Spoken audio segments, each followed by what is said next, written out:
श्री गोपाळ कृष्ण भगवान की जय। लीळा नंबर 303। जोग नायकाच्या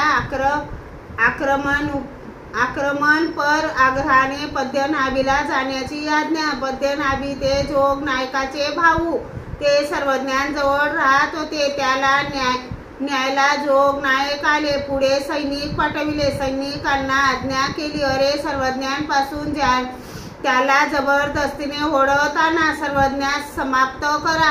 ते शास्त्र घेऊन आले। सर्वज्ञ पडवीत बसले होते, ते आले। सर्वज्ञांना दंडते घातली आणि श्रीमूर्ती बघून आकर्षित झाले। मग एकमेकांना म्हणू लागले, बघितले का, पापियाने आपल्याला किती वाईट कृत्य करण्यास पाठविले होते। तेवढ्यात मागून जोग नायक आले, दंडोत केला आणि बसले।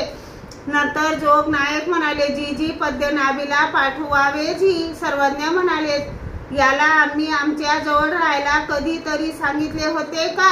ते म्हणाले, नाही जी। सर्वज्ञ कशाला ठेवतील, परंतु हा सर्वज्ञांजवळ आहे म्हणून आपली आज्ञा मागतो। तेव्हा पद्मनाभी म्हणू लागले,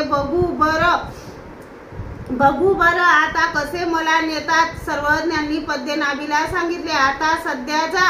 श्री गोपाळ कृष्ण भगवान की जय।